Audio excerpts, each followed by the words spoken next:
Hello dear students, how are you. उम्मीद है आप सब खैरियत से होंगे। मैं हूं अनवार अली नासिर, इंग्लिश ग्रामर के साथ। आज एक बहुत ही ज़्यादा पूछा जाने वाला क्वेश्चन कि THE दी कब पढ़ा जाता है और DHE को दा कब पढ़ा जाता है। क्या ये दोनों पढ़ना ठीक है या दोनों में से एक ठीक है? तो देखते हैं, इन तमाम क्वेश्चंस को आंसर करने की कोशिश करते हैं। देखिए, आपने देखना है कि जो वावल साउंड है, जब वावल साउंड होगी, आ ई उ की साउंड होगी, या वावल से स्टार्ट होने वाले ए ई आई ओ यू, वावल आप जानते हैं इंग्लिश में 26 अल्फ़ाबेट्स में से 5 अल्फ़ाबेट्स को वावल कहा जाता है, ए ई आई ओ और यू को। तो इनसे शुरू होने वाले अल्फाज अगर वो आ ई ऊ साउंड यानी वावल साउंड दे रहे हों, मैं एक्सप्लेन करता हूं अभी, तो उनके साथ हम बोलेंगे दी, उनके साथ हम बोलेंगे दी। और जो वावल साउंड के अलावा होते हैं तो उन्हें कहते हैं कॉन्सोनेंट साउंड। फिर मैं इसको एक्सप्लेन करता हूं, पहले वापस आते हैं वावल साउंड की तरफ। एप्पल, दी एप्पल, दी एयरप्लेन, दी के फौरन बाद वावल है, तो वावल हो तो फिर हम इसे दी पढ़ेंगे।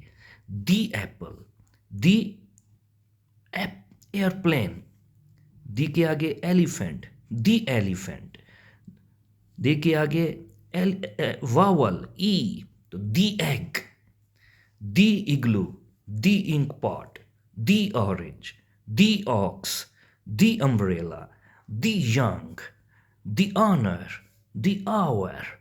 अब यहाँ तक ए ई आई ओ यू तक तो आप कह रहे होंगे कि भाई ये तो चने वावल है, वावल साउंड। देखें, ऑनर, ऑनर, एच साइलेंट है, आ की आवाज़ है, आ ई ऊ, ये 3 साउंड हों तो वो वावल साउंड होता है।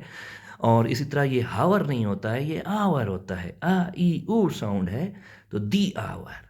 तो वावल साउंड से पहले हमने क्या लगाना है? दी लगाना है। और वावल के अलावा जो बाकी अल्फ़ाबेट्स हैं ए ई आई ओ यू को, या वावल साउंड के अलावा, यानी B C D F J H K L M N P Q, ये सब कॉन्सोनेंट्स कहलाते हैं। 21 अल्फ़ाबेट्स जो हैं ए ई आई ओ यू के अलावा, जिन्हें हम वावल कहते हैं, वावल के अलावा जो बाकी 21 अल्फ़ाबेट्स हैं वो क्या कहलाएंगे? कॉन्सोनेंट्स कहलाते हैं।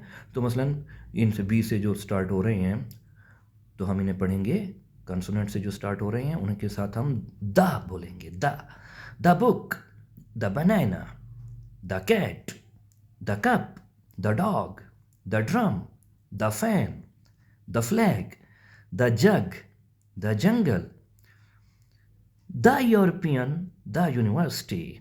अब आप आखिरी एग्जाम्पल में देखेंगे, आप सोच रहे होंगे कि ये वावल से स्टार्ट हो रहा है, बट वावल साउंड नहीं है ना।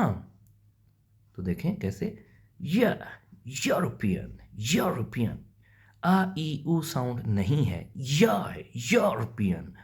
और ये भी यूनिवर्सिटी नहीं है, यूनिवर्सिटी है, या की साउंड है, आ ई ऊ साउंड नहीं है।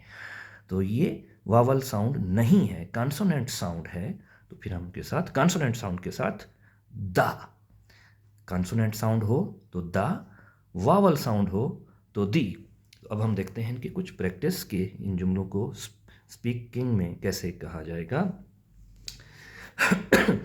द के या दी के आगे आर है, आर क्या है?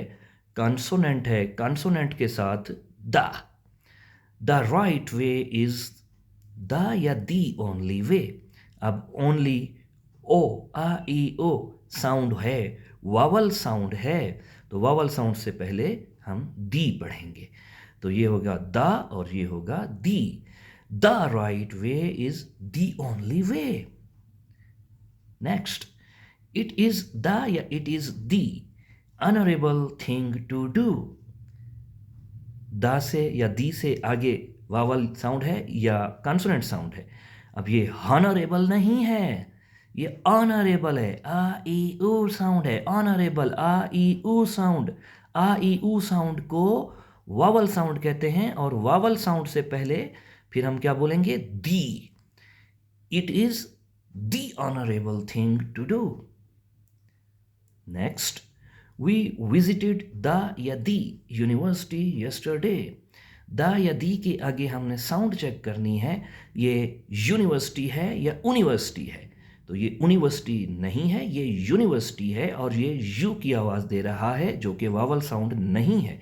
वावल साउंड ए आ ई ऊ की साउंड होती है, जबकि ये या की साउंड है। इसलिए विजिटेड कौन सी साउंड है ये? कॉन्सोनेंट साउंड है। कॉन्सोनेंट साउंड के साथ the. We visited the university yesterday. देखते रहिए इंग्लिश ग्रामर के लिए। Thank you.